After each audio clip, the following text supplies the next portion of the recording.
Hello everyone and good morning to all of you. This is the second lecture on topic tense. In this video we are going to discuss about present simple. Present simple is a too vast एक type है present की, तो इसीलिए इसको मैं 2 parts में cover करूँगी ताकि आपको हर एक चीज़ प्रॉपर वे में कवर हो सके। तो एक वीडियो में ज़्यादा लेंथी हो जाएगा, इसीलिए मैंने पार्ट 1 एंड पार्ट 2 में हम इनको करेंगे और अच्छे से समझेंगे, क्योंकि बहुत सारे ऐसे स्टूडेंट्स होते हैं जो इसमें कंफ्यूज हो जाते हैं कि व्हाट टू डू, हमें क्या करना है क्या नहीं है इसमें, क्योंकि इसमें समझने वाली बहुत सी चीज़ें हैं। क्योंकि ये एक सेंटेंस से दूसरे सेंटेंस में जब जाना होता है तो थोड़ी बहुत जो है वो अलग अलग वेरिएशंस थोड़ी सी आती हैं, तो उसकी वजह से बच्चे कंफ्यूज हो जाते हैं। तो आज की वीडियो में हम डिस्कस करेंगे प्रेजेंट सिंपल यानी कि प्रेजेंट इंडेफिनिट टेंस के बारे में। तो वीडियो स्टार्ट करने से पहले I would like to make a request, please like share and subscribe my channel. So इस वीडियो में हमने ये करना है, जो प्रेजेंट सिंपल हम पढ़ेंगे, तो सबसे पहले मैं आपको थोड़ा सा रिवाइज़ कराना चाहूँगी कि हमने टेंस में पढ़ा क्या था, जो हमने टेंस पार्ट 1 वीडियो में डिस्कस किया था। जैसे कि हमने उसमें देखा था कि टेंस जो है वो 3 टाइप्स के होते हैं, जैसे कि प्रेजेंट, पास्ट, उसके बाद फ्यूचर। ओके, अब जब हमने ये देखा टेंस यानी कि टाइम, टेंस है क्या कि ये कोई भी एक्शन हम करते हैं, कोई भी वर्क करते हैं, तो उसको टाइम इंडिकेट किया जाता है कि हमने किया था, किया है या करेंगे, तो उसके लिए हम टेंस का यूज़ करते हैं। तो टेंस हमारे पास 3 तरह के होते हैं, प्रेजेंट, पास्ट एंड फ्यूचर। ठीक है, और इन 3 टाइप्स की जो है वो मेन क्या होती हैं, 4 सब टाइप्स होती हैं, जैसे सिंपल, कॉन्टिन्यूअस, परफेक्ट और परफेक्ट कॉन्टिन्यूअस। ठीक है, 4 टाइप्स होती हैं, सब टाइप्स होती हैं, हर एक की इसी होती है। प्रेजेंट, पास्ट, फ्यूचर तीनों की जो है वो 4 सब टाइप्स होती हैं। जैसे सिंपल आ गया, कॉन्टिन्यूअस आ गया, परफेक्ट एंड परफेक्ट कॉन्टिन्यूअस। अभी हम 1 बाय 1 इसको पढ़ेंगे, लेकिन प्रेजेंट सिंपल थोड़ा सा लंबा टॉपिक है, इसीलिए इसको 2 वीडियो में हम डिस्कस करेंगे। तो चलिए आज का वीडियो स्टार्ट करते हैं। सबसे पहले मैं आपको ये बताना चाहूँगी कि जो प्रेजेंट सिंपल टेंस होता है ये है क्या। सिंपली जो हम प्रेजेंट में एक्शन करते हैं, ठीक है, जो हमारे प्रेजेंट में हमारे साथ होता है, हम चलते हैं, हम खाते हैं, ठीक है, हम उठते हैं, हम स्कूल जाते हैं, हम पढ़ाई करते हैं, हम पढ़ाते हैं, हम लिखते हैं। ठीक है, तो जो भी एक्शंस, ऐसे एक्शंस को ये परफॉर्म करने में आता है कि जब एक्शन क्या है कि अभी अभी हुआ है कि हम ऐसा करते हैं। ठीक है, तो या फिर हमारी लाइफ में ये रेगुलर ऐसा ही होता है कि हम रोज़ खाते हैं, रोज़ पढ़ाई करते हैं। तो ऐसे सब सेंटेंसेस को, ऐसे सब वर्क को, ऐसे सब एक्शंस को अगर हमने इंग्लिश में बोलना है तो we use present simple tense. अगर हिंदी में हम बात करें तो ये सेंटेंस हमेशा ता है, ते हूँ, ता हूँ, ठीक है, इस तरह से एंड होते हैं। जैसे देखो, मैंने बोला आई रीड, मैं पढ़ता हूँ, मैं जाता हूँ, ठीक है, हम सब खाना खाते हैं, ते हैं। देखो, अभी ये सेंटेंस में क्या है कि एंड में हमें तभी ये पता चलता है कि हमें ये वाला फॉर्मूला अप्लाई करना है। कैसे पता चलेगा? हिंदी में जो भी सेंटेंस ता हूँ, ते हैं, ती है, ता है, इस तरह से एंड होता है, तो ये सेंटेंस जो है वो क्या होता है, प्रेजेंट सिंपल टेंस में बोला जाता है। ओके, और दूसरा मेन पॉइंट है इसमें, प्रेजेंट सिंपल टेंस में हम क्या करते हैं, कोई भी यूनिवर्सल ट्रूथ है, ठीक है, जो नेचुरल ट्रूथ है, जो प्राकृतिक सच्चाई है, उसको भी अगर हमें एक्सप्रेस करना है, किसी को बताना है, तो हम प्रेजेंट सिंपल टेंस का इस्तेमाल करेंगे। सेकेंड टॉपिक है to show a habitual action, कि जो हमारी हैबिट बन चुकी है, हम रोज़ खाना खाते हैं, हम रोज़ वॉक के लिए जाते हैं, हम रोज़ स्कूल जाते हैं, तो जो हमारी एक हैबिट बन गई है, जो हैबिचुअल एक्शन है, उनको भी बोलने के लिए प्रेजेंट सिंपल का इस्तेमाल किया जाता है।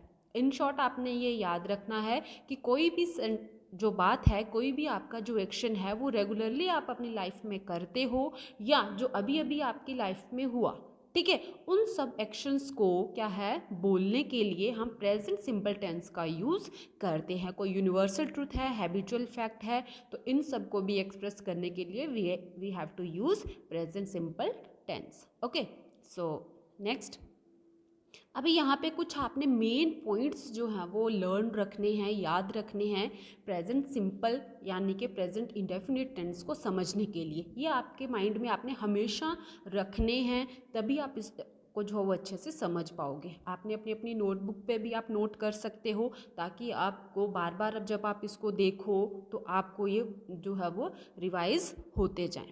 अब देखो, सबसे पहले है डू और डज।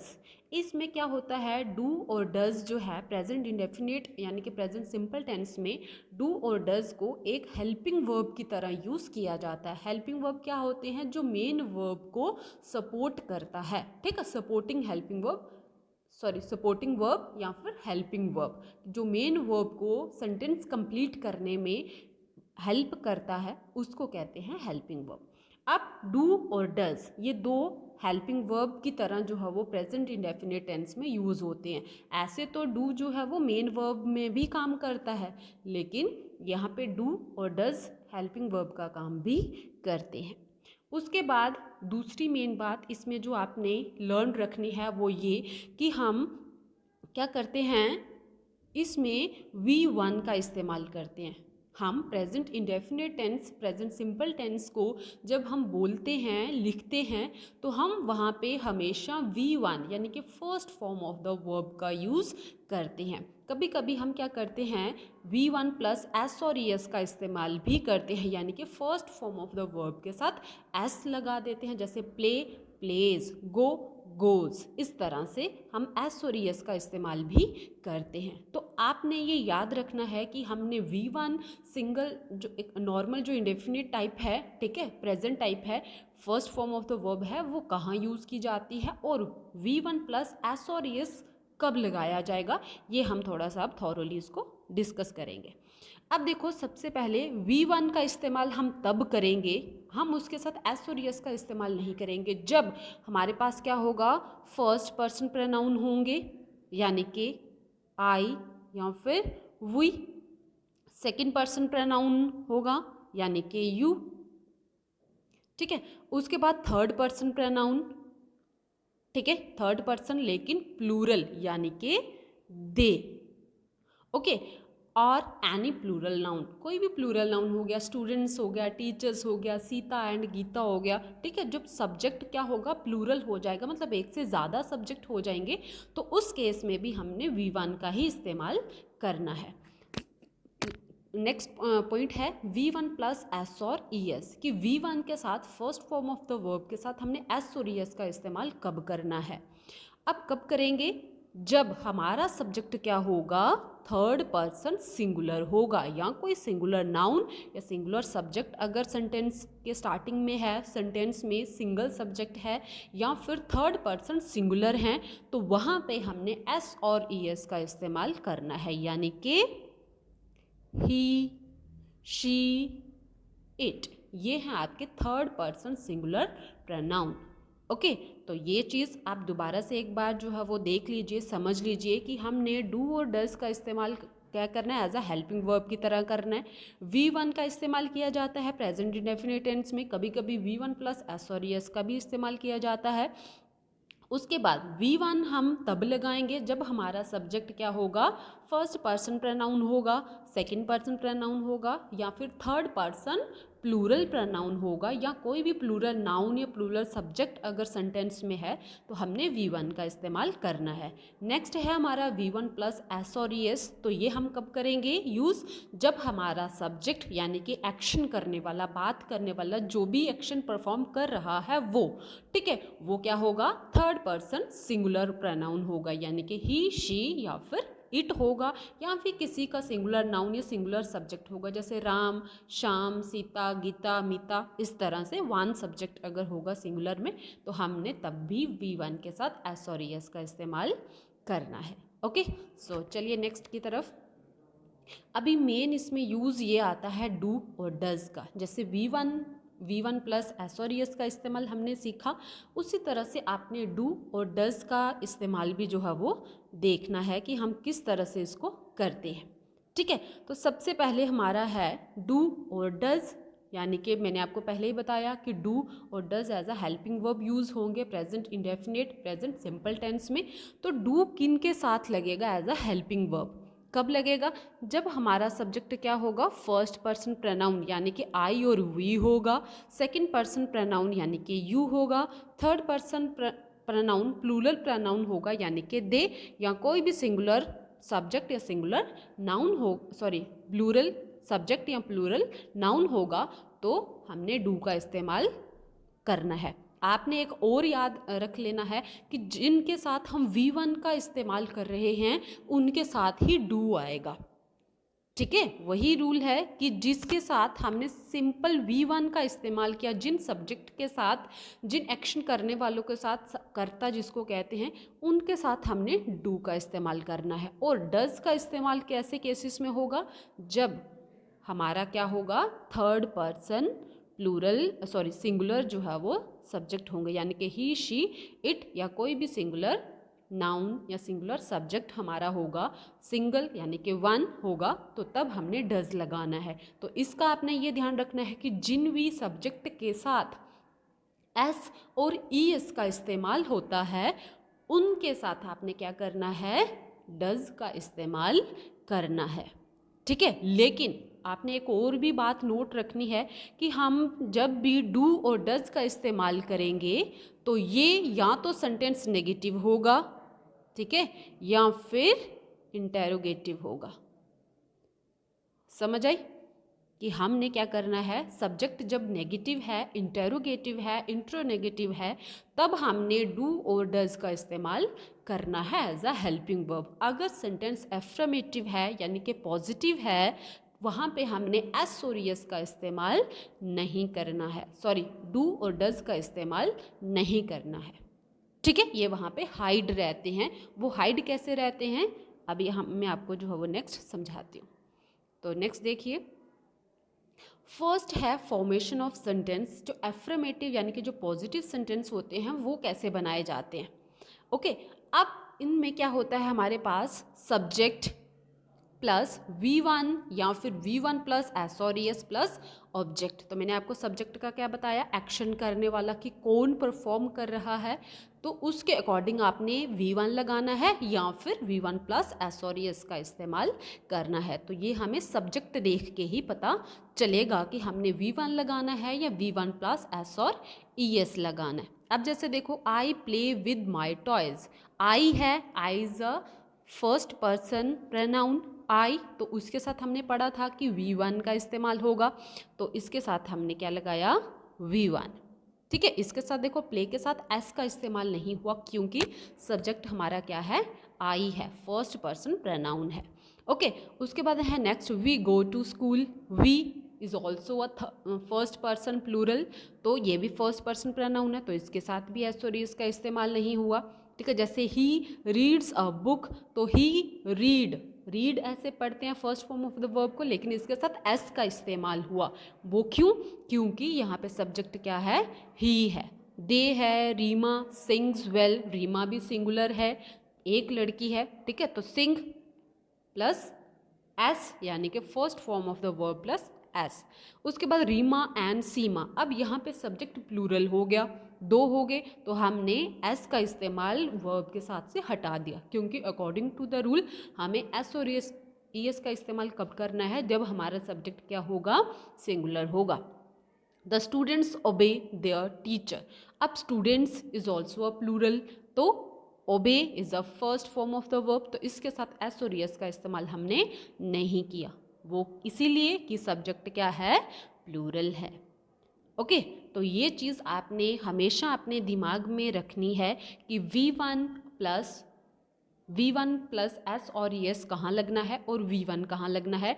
हमेशा जो सिंपल प्रेजेंट सिंपल है इसमें V1 का इस्तेमाल किया जाएगा, किसके साथ, फर्स्ट पर्सन के साथ, सेकंड पर्सन के साथ और थर्ड पर्सन प्लूरल के साथ, या कोई भी प्लूरल नाउन होगा या प्लूरल सब्जेक्ट होगा।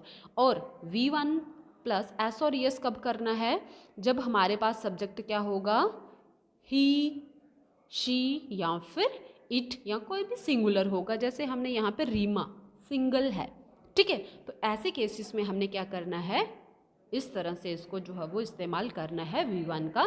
ओके, सो नेक्स्ट देखते हैं।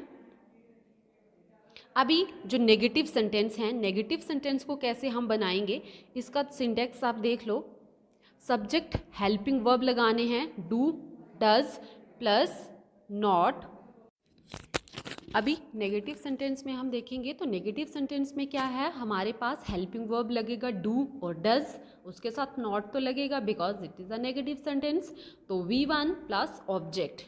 तो जैसे ही हमारे पास डू और डज लगा, क्योंकि डू और डज का भी रूल मैंने आपको समझाया कि डू लगेगा उन सब्जेक्ट के साथ जिनके साथ V1 के साथ एस जो है वो या फिर ES का इस्तेमाल नहीं होता, यानी कि आई, वी, ठीक है, या फिर कोई भी प्लूरल जो है वो सब्जेक्ट है तो उनके साथ इसका इस्तेमाल नहीं होगा।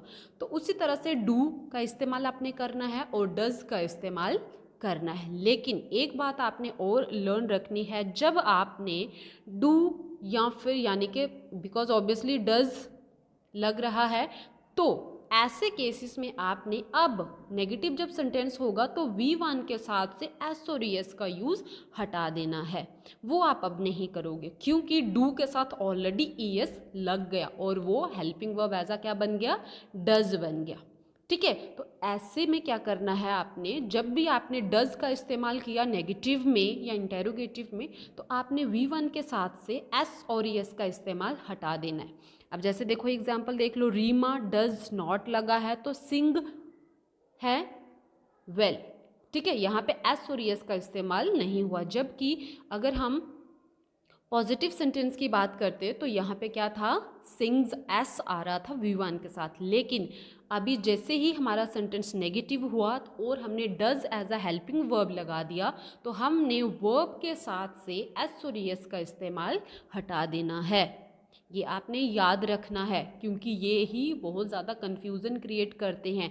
पॉजिटिव सेंटेंस जो एफर्मेटिव सेंटेंस है वहाँ पे V1 के साथ एस और ES का यूज़ करके हम हेल्पिंग वर्ब को क्या कर देते हैं, हाइड कर देते हैं। लेकिन जैसे ही नेगेटिव सेंटेंस की टर्न आती है तो वहाँ पे हमें नॉट का इस्तेमाल करना होता है। तो नॉट का हम डायरेक्ट तो नहीं लगाएंगे, तो उसके लिए हमें एक हेल्पिंग वर्ब, एक सपोर्ट की ज़रूरत है। तो इसीलिए हमने यहाँ पे डू और does as a helping verb लगाए जिसके साथ हम नॉट का इस्तेमाल कर सके। जैसे ही हमने डू और डज लगाया तो हमने V1 के साथ से एस और ES का इस्तेमाल हटा देना है, ठीक है। तो आज की इस वीडियो में इतना ही, ठीक है। तो नेक्स्ट पार्ट में हम इंटेरोगेटिव, इंट्रोनेगेटिव की टाइप्स को थोड़ा सा डिस्कस करेंगे इसमें, ठीक है। सो तब तक के लिए thank you so much and thanks for watching this video.